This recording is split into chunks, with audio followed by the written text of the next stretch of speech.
Sans! Papyrus! Guess what time it is? I hope this is a setup for a pun. Okay. Is it 4 o'clock? Nope. It's time to answer some questions for my blog together! And all of them are about you two. I, the great Papyrus, have fans? Begin the questions, Frisk. Okay. Alright. Here's a question. Why and how is Papyrus so freaking pure? He's just too perfect. Thank you for your time. Papyrus, so, do you like your new life? And can I hug you? You said I'm becoming as great and awesome as Papyrus? Oh, great Papyrus! Will you teach me on how to make the spaghetti? Papyrus slapped the booty. They really like me. Well, of course they do, bro. You're a pretty likable person. Is Papyrus's spaghetti edible yet? Has Papyrus's cooking improved? Wow. Rude. So, Frisk, I have a question that's been tying my brain into knots lately. How are Sans and Papyrus able to eat and drink things like spaghetti and ketchup? Why wouldn't we be able to eat things? Because you don't have guts and stuff. I can answer this. Human bodies and monster bodies are built very differently. Humans have strong souls able to house vast amounts of determination. And they also have a lot of physical matter holding their body together. Monsters don't need as much physical matter to house our comparatively weaker souls. As a result, monster bodies are made of mostly magic with a little physical matter, while human bodies are made of mostly physical matter with only a little magic. Our food isn't so different. Monster food is mostly out of magic, so as a result, it turns into a pure life energy shortly after you take a bite out of it. So, if we ate human food, it would probably fall out of us, but whatever. Wowie, I feel so informed. That explains how I could eat so fast in mid-bite. Papyrus, let me have your babies! I'm half skeleton if that counts for anything. You just gotta get me out of this pesky flesh sack. Wow, this person's pretty forward. I like their style. To anyone who wants to reluctantly answer this, how do monsters reproduce? Papyrus, cover Frisk's ears! No! How are skeleton babies made? The same as humans? Do they do the diddly-do? Do they have sex? No! No! But these aren't even all the people who sent that one in. And this blog was to help humans understand monsters better. Also, I'm curious too. I don't see what you're so embarrassed about, Paps. It's a beautiful and natural part of life. And I think that if the kid's gonna be flirting with every other monster they meet, we might as well give them the talk, you know? When humans make more humans, they combine a sperm and an egg together, and it eventually grows into a baby human. When monsters make more monsters, we use a similar process, but instead of combining physical cells together, we combine special tiny fragments of magic together. The actual process of how we combine our magic together is pretty much the same as how humans combine their sperm and egg cells together. Any two monsters can theoretically have children together, regardless of species or gender. But in the case of two male monsters, they would need to employ a surrogate since neither of them would have a womb. Probably. But Sans, you ask. Skeletons don't have wombs or any squishy sexy parts. How does that work? Well, I'll tell you how it works. Magic. Is it just me or is there something behind your couch? I know you're there, you sneaky guy. I didn't know there was another skeleton living in the house. What's their name? Holy crap, I barely noticed Gaster in the background. You sneaky mun.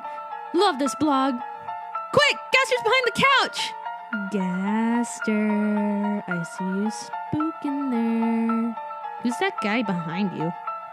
Am I the only one seeing something in the background, or is it just me? Am I the only person who could see Gaster in the background? Also, tell everyone I said hi. Gaster is proud of his son. Guys, do either of you know anyone named Gaster? How peculiar. I'm certain I never heard that name before. And yet, why do I suddenly feel full of nostalgic sadness? Gaster, now's your chance! Maybe it's because the barrier was broken or something. But you're probably becoming more and more real. Just reach out and take it! This is quite unexpected. We'll try. It's quite clear monsters come in a wide variety of shapes and sizes. I imagine many humans find more comfortable to be around than others by appearance alone. Who has the easiest time mingling with humans? Who has the worst time? Oh, the humans love me. How could they not? Especially with the small humans. I find they're very easy to be friends with as long as you're nice to them. Greetings, small human. I am the Great Papyrus. What's your name? I'm Sophie. Well, Sophie, I hope we can be friends. The bigger humans are tougher to break the ice with. But that's just my own experiences with humans. Toriel is popular with the children, but also adult male humans for whatever reason. You wanna have a bad time, bro? And Metaton's just plain popular, especially in Japan. I think monsters being so different is an advantage. This way, we can appeal to many different types of humans all at once. It's hard for even us Anons to see a certain man who speaks in hands. But if you two want to ask him anything, we'll be happy to translate from wherever he is. I mean, if he's on a sort of different but overlapping plane of existence while in the same physical room, does that count as an infinite distance or barely any? I'm afraid that wouldn't help. My boys do not remember me. Anything I could say would only scare and confuse them. It's a little late to be worrying about that, old man. Sans, who are you talking to? This is scary and confusing. Sans, you okay there, buddy? Is something wrong, Sans? You okay, Sans? Something in your eye? Sans, I am worried about you. Hi, worried about you. I'm Sans. Whoa! Ah! Sans, who is that? That's our dad. He got erased from existence.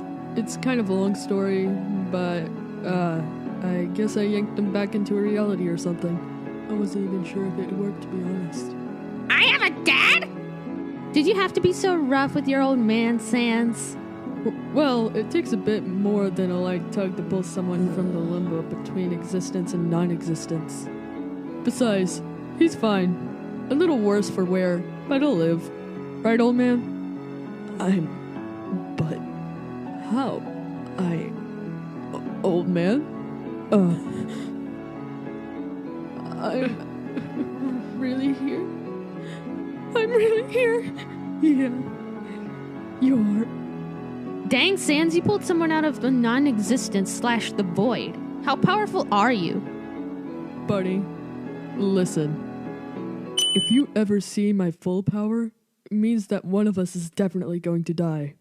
So don't ask questions you don't want the answers to. What does everybody in the family feel about old Gaster? Only Sans remembers me. You poor man. You're cold as ice.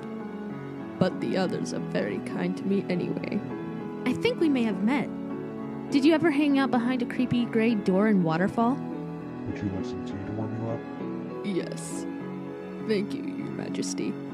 Papyrus, you okay? You look like you just had a heart attack. So, Frisk? Papyrus? How are you feeling about finding out about Gaster? This is all very unexpected. I mean, I didn't even know I had a dad. And now Sans is saying I forgot him, and I feel terrible. How could I have forgotten my own dad? I'm the worst son ever! Papyrus. Don't be upsetty. Have some spaghetti. Papyrus, you better prepare some more spaghetti, don't you think? That's a great idea! Thank you for your wise advice, Mr. and Mrs. Anon. Papyrus, let me have your spaghettis! What?